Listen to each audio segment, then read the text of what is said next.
అయితే ఇప్పుడు ఉన్నటువంటి మీరు రాసుకునేటువంటి స్టోరీస్ రామ్ చరణ్ అండ్ అల్లు అర్జున్ బాగా యాప్ట్ అవుతాయని అనిపిస్తుంది. మీరు ఏమంటారు సార్?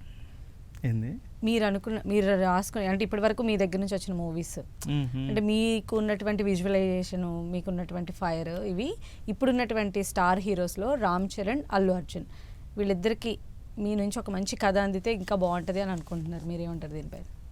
అది ఎవరైనా కాదంటారా అంత పెద్ద స్టార్స్?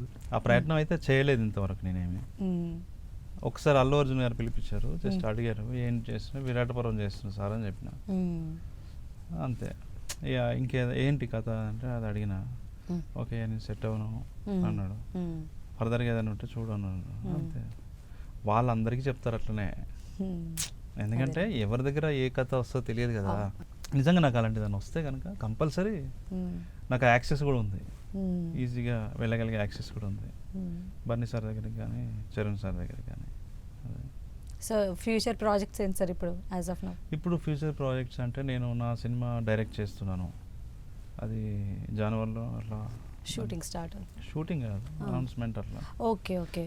సో ప్రొడక్షన్ హౌస్లో ఒక సినిమా చేస్తున్నాను, స్వప్నదత్ గారు మేము కలిసి ఒక ప్రాజెక్ట్ చేస్తున్నాము, ప్రొడక్షన్ అది.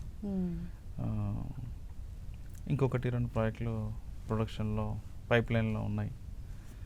సో అది ఇంక సిరీస్ ఆఫ్ మూవీస్ మీ దగ్గర నుంచి వస్తాయి అన్నమాట, back to back, no gaps. ఏదైనా ఫ్లాప్ అయితే గ్యాప్ వస్తుంది.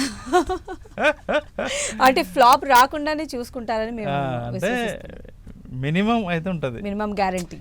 ఎప్పుడైనా ప్రతిదీ రాజు వెడ్స్ రాంబాయ్ లాగా బ్లాస్ట్ అవుతుంది అనేది లేదు.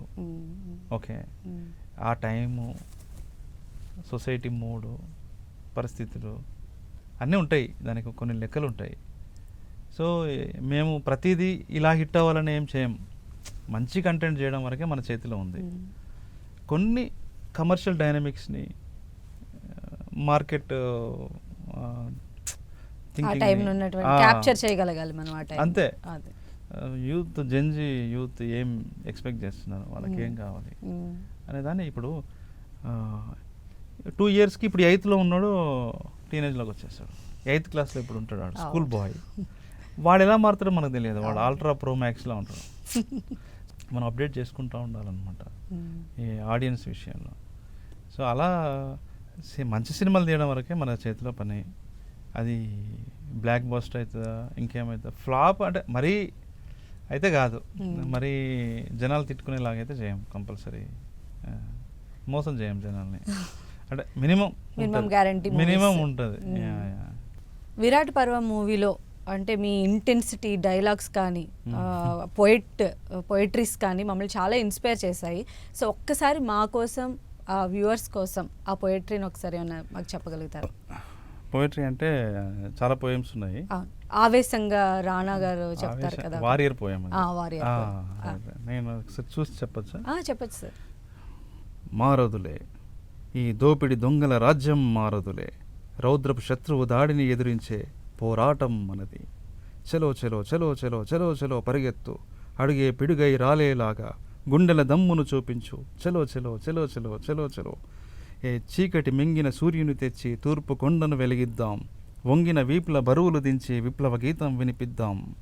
శ్రీకాకుళంలో రాలిన పూలను గుండెకు అద్ది నినదిద్దాం, సిరిగల భూములు చెరవిడిపించి నిరుపేదలకే పంచేద్దాం. చలో చలో చలో చలో. అంటే ఇది ఆ 70mm తెర మీద అలా విన్నప్పుడు సార్ ఇలా గూజ్ బంప్స్ అంటారు కదా, అలా ఫీల్ అయిన వాళ్ళు కూడా ఉన్నారు సార్. అది అంటే ఆ సినిమా మొత్తాన్ని కూడా త్రూ అవుట్ ఎంజాయ్ చేసినటువంటి వాళ్ళు కోకొల్లలు ఉన్నారు.